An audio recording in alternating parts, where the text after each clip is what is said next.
Hi, welcome everyone to Vaishnavi Education. This video lecture is for all NET JRF aspirants who are preparing themselves for June-July examination. And I shall in this particular video lecture gonna talk about the topic Indian logic, which has been recently added by NTA NET in paper 1 syllabus, which is very important from paper 1 point of view. And also it is very interesting topic, scoring भी है बहुत ज़्यादा, क्योंकि जून 2019 में भी जब ये addition लाया गया था पेपर 1 सिलेबस में, उस टाइम भी इसमें से क्वेश्चंस आए थे। दिसंबर में भी इसमें से क्वेश्चंस आए हैं हर एक शिफ्ट में, तो काफ़ी इम्पॉर्टेंट है। और अगर आप पेपर 1 के लिए और टॉपिक्स कवर करना चाहते हैं, पढ़ना चाहते हैं, तो आप इस चैनल के साथ में जुड़ सकते हैं।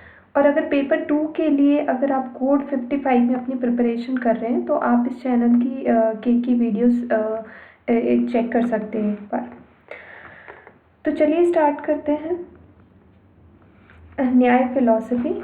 तो पहले थोड़ा सा समझ लेते हैं। ये न्याय स्कूल की अगर बात की है तो जाहिर सी बात है कि बहुत सारे ऐसे और भी मतलब स्कूल होंगे, तो थोड़ा सा उसके बारे में पहले समझ लेते हैं। There are different schools of Indian philosophy, जैसे आपका मीमांसा है, विशेषिका है, बुद्धिस्ट है, Naiyayikas is one of them. तो न्यायिकास को ही हम न्याय स्कूल ऑफ फिलॉसफी भी बोलते हैं। तो ये सब each every Indian school of philosophy has attempted a theory of knowledge. Theory of knowledge के बारे में सभी ने बात की है कि क्या क्या सोर्सेज हमारे हैं नॉलेज के। तो जितने भी ये स्कूल्स हैं, चाहे वो मीमांसा है, विशेषिका है, इनमें आपको अलग अलग सोर्स देखने को मिलेंगे। किसी ने सिर्फ एक ही सोर्स मेंशन किया है वैलिड नॉलेज का, किसी ने 2 किए हैं, किसी ने 3 किए हैं। But taking into consideration your paper 1 syllabus, मतलब जो सिलेबस जो आपका इसमें दिया गया है इंडियन लॉजिक में, जिसमें आपके प्रमाण की 4 वैलिड सोर्स बताए गए हैं, वो सारे आपको न्याय फिलॉसफी में मिलते हैं, एक्सेप्ट आपका जो अर्थापत्ति और अनुपलब्धि है, उसके बारे में अभी हम बाद में बात करेंगे। तो इसीलिए हम यहाँ पे न्याय स्कूल ऑफ फिलॉसफी के बारे में पढ़ रहे हैं। और जो पहला ही आपका जो क्वेश्चन है वो यहीं से बन जाता है कि who was the founder of न्याय फिलॉसफी। तो ये क्वेश्चन पहले भी वैसे आ चुका है, बट आई डोंट थिंक अगर ये नाम किसी ने कवर किया है तो इट इज़ ऑल्सो फैमिलराइज्ड एज अक्सापदा की who was the founder of न्याय फिलॉसफी। तो एक तरफ आपको सेज गौतमा भी दिया जा सकता है, और अक्सापदा it is also फैमिलराइज्ड as अक्सापदा Gautama. तो अक्सापदा अलग से भी आ सकता है, और अक्सापदा गौतमा भी अगर आपको ऑप्शन में आता है तो ये भी इसका एक करेक्ट आंसर होगा। And also you need to remember one thing, that it should not be confused with Gautama Buddha. Option में अगर आपको गौतमा बुद्धा आता है तो वो इसका सही आंसर नहीं होगा। इसका सही आंसर या तो सिर्फ सेज गौतमा है, या अक्सापदा है, या अक्सापदा गौतमा है। आगे बढ़ने से पहले एक चीज़ और यहाँ पे समझना ज़रूरी है, क्योंकि अभी हमने यहाँ पे बात की कि जितने भी इंडियन स्कूल ऑफ फिलॉसफी हैं, they all have talked about sources of knowledge. तो यहाँ पे एक चीज़ और समझना ज़रूरी है कि कौन सी नॉलेज की यहाँ पे बात हुई है, या नॉलेज की ही क्यों बात हुई है, किस नॉलेज के बारे में बात की गई है। तो थोड़ा सा इसके बारे में पहले समझ लेते हैं। तो जितने भी हमारे ये इंडियन फिलॉसफी के स्कूल्स हैं, इनका ये मानना था कि जो अल्टीमेट गोल होना चाहिए वो मोक्ष प्राप्ति होना चाहिए, लिबरेशन, फ्रीडम की बात कही गई है। क्योंकि इनका ये मानना था कि जो पूरा सिस्टम है इंडियन फिलॉसफी का, वो it all begins with the problem of suffering. मतलब दुख से हमारा सारा सब ये स्टार्ट होता है पूरा सिस्टम। क्योंकि हम इस धरती पे आए हैं, कुछ हम एक मोह माया में फंसे हुए हैं, कुछ हम सफरिंग्स यहाँ पे झेलते हैं, कुछ हमारे डिस्टॉर्टेड व्यूज़ रहते हैं, कुछ उसके बेसिस पे हमारे कर्मास होते हैं। डिस्टॉर्टेड व्यूज़ ऐसे कि we don't see the thing as it actually is। और this is the reality also. We always try to not even try, we always see the thing what as we want to see them, and we listen to what we want to listen.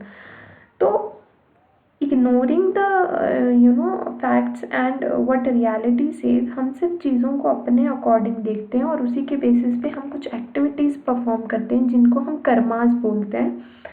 तो इन karmas के basis पे ही फिर हमारा rebirth होता है, और फिर rebirth मतलब फिर से वही पूरा साइकिल एक हमारा रिपीट हो जाता है सफरिंग का। तो इंडियन फिलॉसफी के जितने भी स्कूल्स हैं, इन्होंने ये बात बोली है कि ये जो पूरा चेन है ये ब्रेक करके जो हमारा अल्टीमेट गोल होना चाहिए वो मोक्ष प्राप्ति, फ्रीडम, लिबरेशन ये होना चाहिए। And to realise that ultimate goal of moksha, one has the reality of knowledge is very much essential।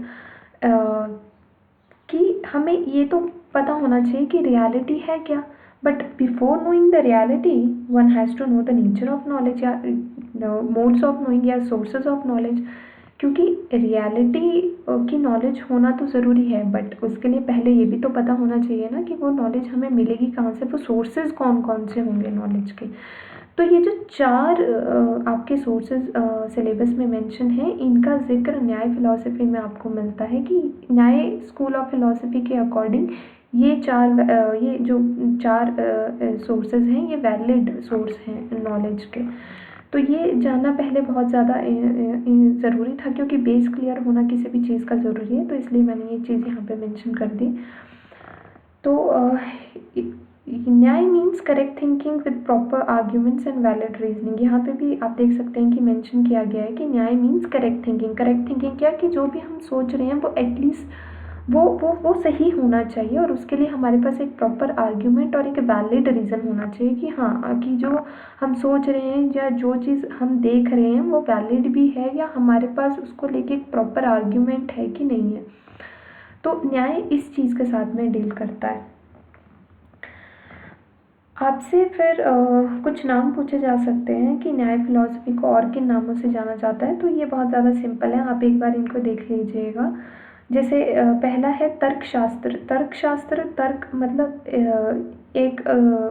एक चीज़ यहाँ पे, और ये जितने भी इसके हिंदी में नाम है वो और भी ज़्यादा इजी हैं, क्योंकि ये सारे आप रोज़ अपनी लैंग्वेज में भी यूज़ करते हैं, तो इनको याद रखना बहुत ज़्यादा ज़रूरी है। तर्क का मतलब रीज़न होता है, तो it deals with science of reasoning.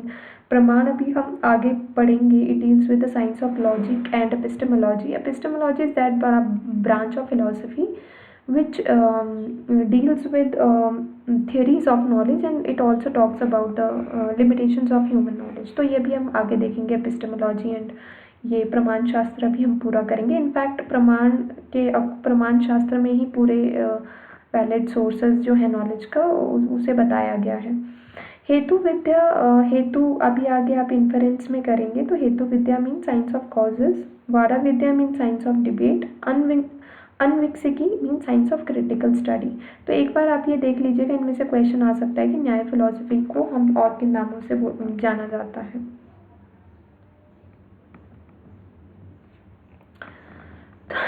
तो न्याय philosophy it recognises 16 category, and the first one is प्रमाण।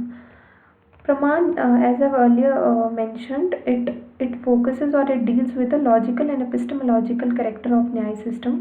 और या आप ये भी बोल सकते हैं कि it is the valid means of knowledge। प्रमाण mean valid means of knowledge। तो हाँ, नॉलेज जो है वो वैलिड भी हो सकती है, इनवैलिड भी हो सकती है, क्योंकि वो हमें बाद में ही पता चलता है कि हमारी नॉलेज जो है वो वैलिड है या इनवैलिड है। But knowledge can be both in both terms, valid भी हो सकती है, इनवैलिड भी हो सकती है।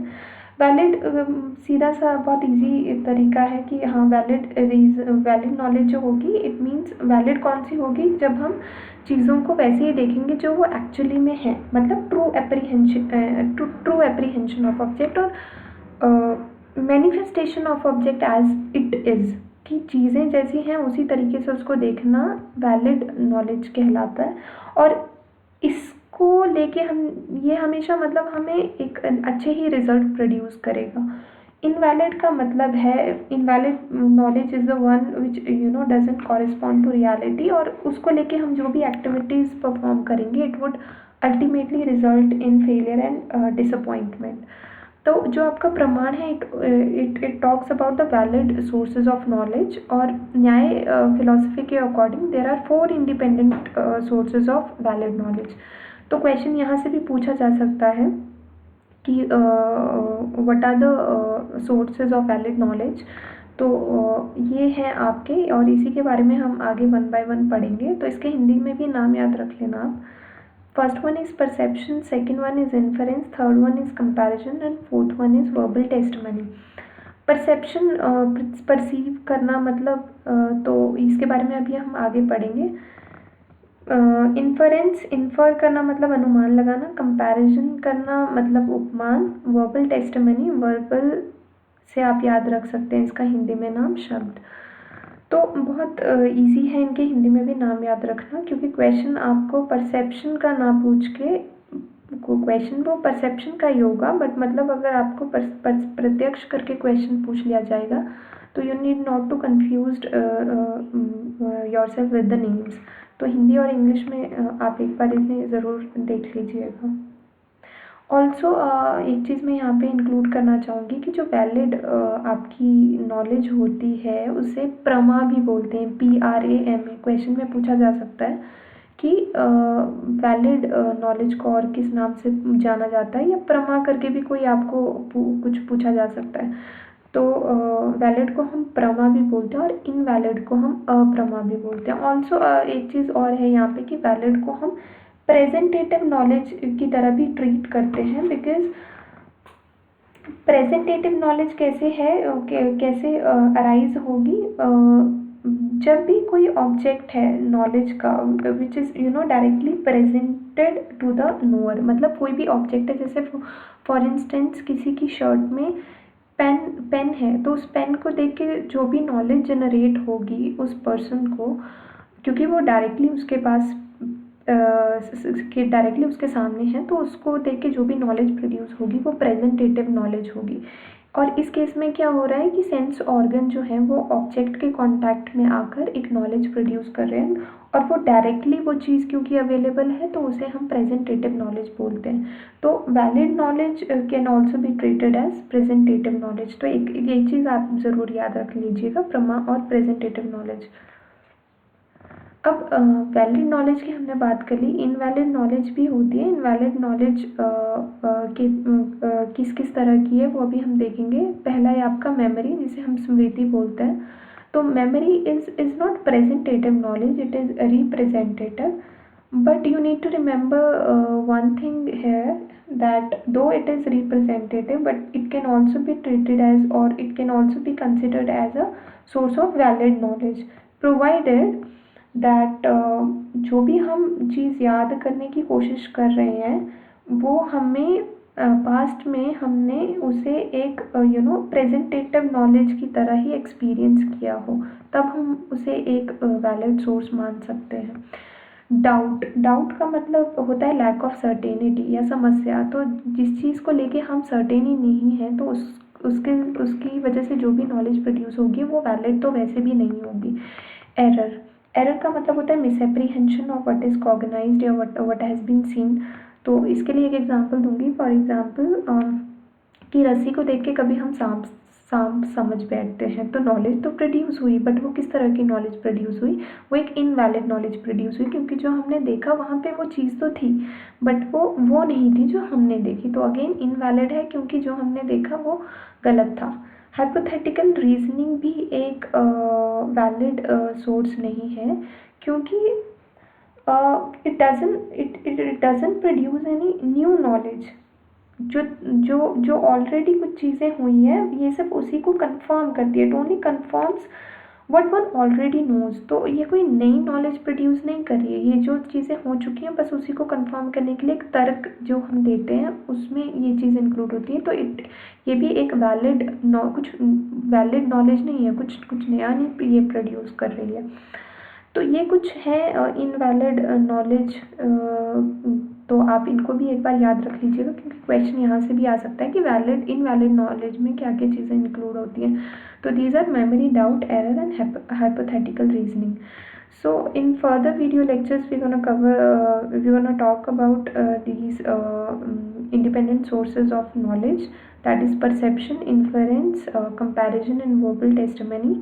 Also we'll talk about अर्थापत्ति and अनुपलब्धि. तो तब तक stay tuned, stay safe, have a nice day.